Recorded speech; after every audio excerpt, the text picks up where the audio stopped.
오늘 사연도 바로 확인해 보시죠. 안녕하세요, 쌤. 직장 8년차, 슬슬 자산 관리에 눈뜬 30대 개미 투자자입니다. 돈 모아 뭐라도 굴려보자는 마음으로 작년 말 주식 계좌를 열었고 아무래도 처음엔 믿을 만한 종목부터 시작해야겠다 싶어서 국민주에 입문했습니다. 다들 이 종목은 그냥 사두면 된다, 물려도 시간이 해결해준다길래 진입했죠. 제가 매수한 종목은 삼성전자인데요. 매수가는 56,000원, 비중은 50%입니다. 그런데 웬걸요? 사자마자 주가는 쭉쭉 빠지더니 5만 원 초반까지 내려앉고 제 계좌도 서서히 파래졌습니다. 그래도 AI 반도체, 삼성의 투자 확대 뉴스, 엔비디아 협업 이야기 등을 들을 때마다 이번엔 진짜 반등 오겠지 하며 버텼지만 생각보다 반등 속도는 더딘 것 같아요. 최근에는 반도체 업황 회복 기대감에 힘입어 주가가 6만 원을 찍기도 했지만 여전히 제 평단을 넘지 못하네요. 뉴스에선 삼성이 세계 1위 파운드의 탈원에 나섰다, 차세대 HBM 공급 확대 중이라며 K반도체의 미래를 밝게 보도하지만 제 계좌는 여전히 애매한 손실 구간에 머물고 있습니다. 그래도 팔자니 아쉽고 더 사자니 물릴까 두렵고 요즘엔 출근길 버스 안에서도 삼전 시세만 보게 되네요. 선생님, 앞으로 K반도체, 특히 삼성전자의 전망 어떻게 보시나요? 지금처럼 박스권에서 맴도는 장에서 추가 매수로 평단이 낮추는 게 맞을지 아니면 그냥 장기 보유로 가져가야 할지 가격 대응 전략이 궁금합니다. 자, 이렇게 오늘의 사연 삼성전자 함께 읽어봤습니다. 사실 이 삼성전자가 최근에 종가 기준으로 56,000원 구간에 안착이 좀처럼 잘 안 되고 있는 분위기이긴 하거든요. 마침 또 우리 시청자님 매수가가 56,000원입니다. 네. 앞으로 이 K반도체 좀 어떨까요? 우리 사연자분께서 직업이 직장인이라고 하셨잖아요. 네. 직장인분이 삼성전자를 56,000원에 매수를 했다라고 한다는 건 굉장히 잘하셨다라고 일단 먼저 결론부터 말씀드리고 가볼게요. 이 삼성전자, K반도체의 전망 말씀드릴 수 있죠. 근데 제가 가장 중요하게 여기는 건 사실 이제 우리나라 내부적인 시점에서 바라봤을 때 이 시장이 좀 회복이 돼야 된다라고 좀 말씀을 드리고 싶어요. 우리 앵커님에게 한번 질문 드리고 싶습니다. 네. 만약에 우리가 정치적인 리스크가 좀 해결이 되고 시장이 어느 정도 회복이 되었을 때 앵커님은 뭐부터 사시겠습니까? 주식을 사야 된다면. 삼성전자나 SK하이닉스? 맞습니다. 결국에는 비슷합니다, 다들. 이 시장이 굉장히 좀 빠르게 가파르게 회복이 되고 그런 시점에서 우리가 뭘 사야 될까라고 했을 때 삼성전자가 먼저 눈에 들어올 거예요. 그만큼 이 국민전자라고 이름이 불릴 만큼 삼성전자는 모두에게 이름을 알리고 있고 뭐 안전하다 이런 이미지도 되게 강하죠. 그래서 삼성전자 같은 경우에서는 사실 오늘 외국인이 순매수하는 날 측면에서는 외국인이 매수를 해줬어야 되는데 이 매수를 못 해줬다는 게 좀 아쉽습니다. 그래서 최근에도 제가 앞서 말씀드린 것과 같이 삼성전자를 팔고 SK하이닉스 쪽으로 가고 있는 모습이 굉장히 크거든요. 이렇게 본다라고 한다는 건 결국 삼성전자를 판다라고 한다는 건 대한민국을 매도하는 것과 비슷하다라고 생각을 해요. 그 외국인들이 바라보는 시점에서도 대통령이 없는 나라에 이런 주식을 사고 싶겠다?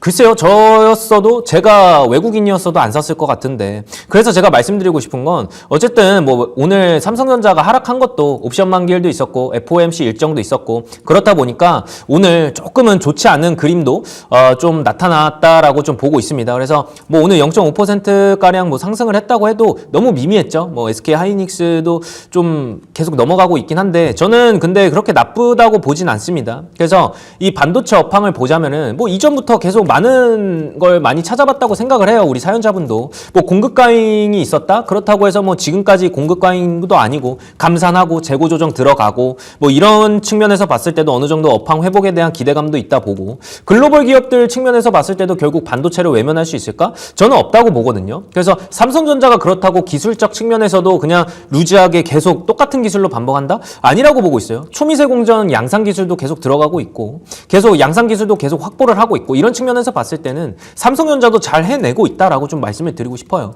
그래서 미국에서 지금 뭐 금리 인상 사이클이 좀 해결이 되고 난다고 한다면 저는 글로벌 경기 부양이 좀 일어나면서 경기 회복이 일어나면서 제가 또 시장 이야기 할 때 말씀드렸던 것처럼 IT나 반도체 쪽으로 유입이 될 가능성이 굉장히 크다고 생각해요. 그래서 지금 뭐 앵커님도 우리나라 뭐 내부적으로 좀 주식이 뭐 주가가 좀 회복이 됐을 때 삼성전자를 외치는 것처럼 외국인 시야에서도 비슷한 비슷하다고 보고 있어요. 그렇기 때문에 지금 외국인들 입장에서 삼성전자, 즉 오늘 매수가 들어갔는데 삼성전자를 매수하지 않았다, 이렇게 본다라고 한다는 건 아직까지도 우리나라 시장에서는 조금은 고민을 하고 있는 그런 모습으로 좀 비춰지고 있거든요. 그래서 지금 뭐 삼성전자 같은 경우에서는 반도체 업황 저는 충분히 좋다라고 생각하고 있고, 이전에 2024년에서도 제가 11월, 12월 달에서 2025년에는 반도체 쪽으로 좀 보자라고 말씀을 드렸었고, 삼성전자 같은 경우에는 11월 11일 빼빼로 데일 날에 제가 매수 의견을 드렸었어요. 그래서 1차적으로 이제 6만 원 초반까지만 보고 그 다음에 또 눌렸을 때 다시 들어가자, 이런 말도 굉장히 많이 드렸었거든요. 지금 삼성전자 지수만 봐도, 차트만 봐도 우리나라 코스피 지수와 비슷하게 가는 경향도 있고, 그래서 지금으로 봤을 때도 사실 지금 뭐 글로벌적으로 경기가 좀 회복이 돼야 삼성전자도 힘을 내줄 것 같다라고 보고 있어요. 우리나라만 이런 걸까? 라고 생각해 봤을 때 아닙니다. 도요타도 마찬가지입니다. 다른 나라들도 다 마찬가지예요. 그렇기 때문에 지금은 뭐 삼성전자가 아니라 SK 하이닉스 쪽으로 갈 수 있다고 해도 저는 삼성전자가 더 가능성, 미래를 봤을 때는 투자 가능성이 더 높다라고 좀 보고 있습니다. 그래서 제가 글로벌적으로 경기가 부진한 것도 맞다라고 좀 말씀을 드리고, 이게 좀 회복이 된다라고 했을 때, 좀 시장이 좀 회복이 된다라고 했을 때 삼성전자도 올라올 거라고 좀 말씀을 드렸잖아요. 그 부분을 좀 설명을 해드리자면은 사실 트럼프 관세하고 좀 맞물립니다. 그래서 저는 제가 방송을 하면서 계속 말씀드렸던 부분 중 하나가 뭐였냐면은, 트럼프 관세 정책은 결국 금리 인하하고 달러 풀기 위한 계략이다라는 그런 말씀을 많이 드렸었어요. 금리를 내리고 달러를 풀어야 어느 정도 이제 전반적인 경제가 좀 활성화된다라고 좀 보고 있거든요. 근데 물론 관세는 어느 정도 먹이겠죠. 뭐 10%에서 15% 정도? 왜냐면은 트럼프가 레이건 대통령 때 한번 이제 자기 사비를 들여서, 그것도 거의 집 한 채 값을 들여서 자기 사비를 들여서 신문에 기고를 했습니다. 그때 나왔던 내용이 뭐냐면은 일본한테 관세를 매겨야 된다. 그런 사람이 지금 대통령이 된 거예요.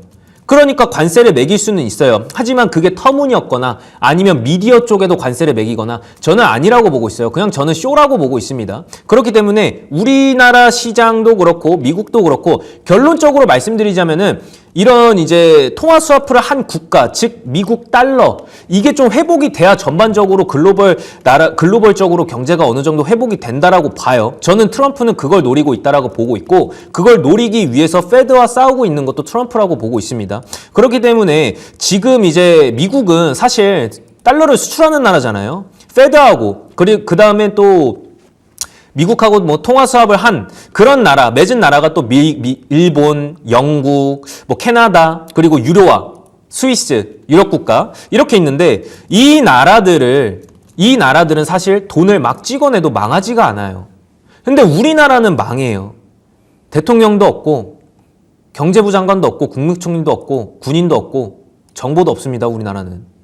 그렇기 때문에 우리나라는 일본이랑 비교하면 안 되죠. 일본이 그렇게 뭐 통화 스와프나 기축 통화가 되고 막 이런 거는 사실상 일본은 그때 우세했어요.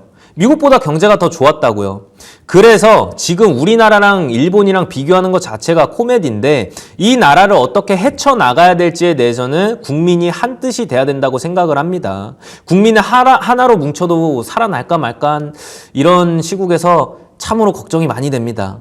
예, 그래서 우리나라는 사실 일본이랑 비교할 게 아니라, 우리나라를 비교할 거면 사실 베네수엘라, 짐바브웨 이런 나라랑 비교해야 된다고 봐요. 선진국? 글쎄요. 선진국은 이러지 않는데. 그래서 지금 준기축통화국인 일본이랑 비교는 아니라고 보고 있고, 지금 이제 우리 국민들이 알고 계셔야 된다. 그냥 이 정도까지는 우리 국민들이 알고 계셔야 된다라고 생각을 하고 있습니다. 그래서 관세 정책과 맞물리게 금리 안정화, 그리고 달러를 풀게 된다면 우리나라가 가장 먼저 또 반등을 보일 것도 삼성전자라고 보고 있거든요. 그렇기 때문에 뭐 외국인은 사실 조기 대선 이후로 좀 나눠질 것 같아요. 조기 대선, 그러니까 우리가 외국인이었어도 대통령이 없는 나라에 뭔가 사고 싶겠습니까? 저는 그렇게 생각하지 않습니다. 그렇기 때문에 조기 대선 이후에 어떻게 달라지는지, 또 외국인들은 조기 대선 이후로 유입이 좀 많이 들어올 거라고 저는 보고 있습니다. 그래서 뭐 옵션 만기일 때문에, 그리고 뭐 이번 주에 주가가 조금은 부진은 할 수 있을 거라고 생각해요. 옵션 만기일도 있기 때문에 삼성전자가 뭐 이번 주 금요일까지는 좀 안 좋은 흐름으로 갈 수 있을 거라고 생각을 하는데,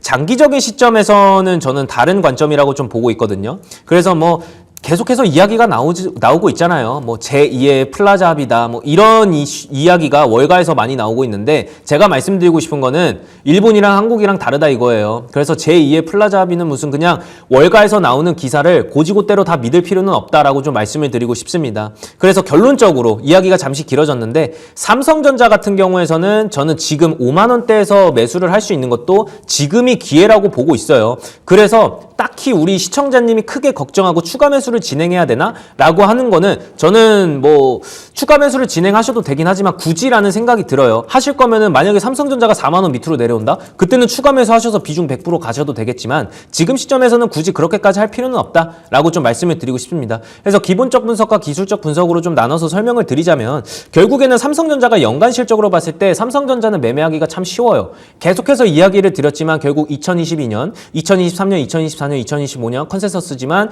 연간 실적으로 봤을 때는 BPS를 좀 중요시하게 여겨야 된다고 좀 말씀을 드리고 싶습니다. 그래서 이번 연도 컨센서스에서는 6만 1,000원인데 그동안 5만 원, 5만 2천 원, 5만 7천 원, 그 다음에 컨센서스 6만 1,000원으로 잡히고 있잖아요. 저는 이제 5만 원대에서 5만 2천 원, 5만 7천 원까지 갔었을 때도 2022년 연간 실적 계속 보실게요. 그러면은 2021년은 얼마였냐? 2020년은 너무 머니까 2021년 측면에서 봤을 때 4만 3천 원부터 보겠습니다. 자, 그러면은 다시 한번 차트로 넘어가서 삼성전자의 주봉으로 간 다음에 지금 2021년, 2022년 측면으로 계속 한번 봐볼게요. 2021년에 찍혔으면 2020년에 컨센서스가 찍혔겠죠? 자, 그러면은 여기서 저점을 계속해서 한번 이어가 보도록 하겠습니다. 자, 세 가지의 저점이 나와요. 2020년부터 봤을 때. 여기서도 4만원 구간, 여기서도 4만원 구간대로 찍혀있죠? BPS입니다. 여기서도 5만원 구간입니다. 5만 2천원 구간입니다. BPS입니다. 여기서도 5만 4천원, 5만 7천원 BPS입니다. 계속 삼성전자는 BPS대로 저점을 찍고서 항상 늘 갔었어요. 저는 지금이 그런 시점이라고 보고 있습니다. 삼성전자가 BPS대로 떨어졌다는 건 결국에는 다시 한번 반등을 줄 수 있는 기회가 좀 남아있다라고 보는 거고 지금 그 맞물리는 시기가 트럼프의 관세 정책, 즉 트럼프의 계략은 뭐다? 달러를 풀고 시장을 회복하고 그 다음에 금리를 인하해라. 이걸 좀 원하고 있는 것 같습니다. 그래서 계속 지금 관세와 맞물려서 금리 이야기가 나오고 있는 거고 제가 이 이야기를 한 달, 두 달 전부터 계속 이야기를 드렸었어요. 그래서 월가에서 나오는 이야기를 굳이 믿는다기보다는 삼성전자와 이렇게 좀 맞물려서 좀 대입을 해봐도 저는 오히려 삼성전자로 5만 원대 매입을 할 수 있는 것도 지금뿐이다라고 좀 말씀을 드리고 싶습니다. 그래서 우리 시청자분께 말씀드리고 싶은 게 뭐냐면 결국 있잖아요. 저는 삼성전자 10만 전자도 보고 있거든요. 근데 우리 시청자분께서는 10만 전자까지 가기에는 너무 오래 걸릴 거예요. 게다가 직장인분이라고 하셨으니까 그냥 10만 전자 갈 때까지 기다렸다가 매도해도 상관은 없어요. 단 이게 쉽게 10만 전자까지 빠르게 가진 않을 거라는 거죠. 그래서 1차적인 매도가는 이전에 지금 이제 여기 보시면은 이전에 우리가 지금 여기에 차트에는 안 나오고 있었는데 삼성전자 제가 대마이평선 대입을 해봤을 때 7만 1,000원 부분은 나오거든요. 근데 삼성전자는 7만 1,000원 부분에서 한번 맞고 좀 떨어질 수가 있다고 좀 말씀을 드리고 싶어요. 저는 1차적인 매도가는 7만 1,000원으로 정리해드리고 손절가는 굳이 의미가 있을까 싶습니다. 그래서 굳이 손절가를 드리자면은 그냥 직전 저점을 좀 뚫어줬을 때 그때를 좀 손절가로 제시를 해드리고 싶은데 굳이 의미가 없다고 봐요. 사실 삼성전자는 제가 손절가를 드려도 우리 사연자분께서는 계속 끌고 갔으면 좋겠습니다. 그래서 1차적인 매도가는 7만 1,000원으로 보고 관망하면서 또 7만 원, 6만 원 부근으로 내렸을 때 또 매수 들어가고 그렇게 10만 전자까지 또 하시면 될 것 같다고 좀 말씀을 드리고 싶습니다. 네, 오늘처럼 외국인의 수급이 들어온 날에 상승폭이 크지 않았던 건 아쉬운 포인트기는 합니다. 그래도 이렇게 말씀드릴 수 있을 것 같아요. 삼성전자는 삼성전자다. 경기만 회복된다면 함께 주가도 올라갈 수 있겠다라고 긍정적으로 설명 주셨고요. 이 종목 같은 경우에는 단가에 대한 걱정도 안 하셔도 괜찮을 것 같습니다. 길게 본다면 10만 전자도 충분히 갈 수 있지만요. 시간이 오래 걸릴 수 있기 때문에 우선은 7만 1,000원 구간에서 1차적으로 어느 정도 수익은 챙겨보셨으면 좋겠습니다. 수익 최대한 많이 보고 나오세요.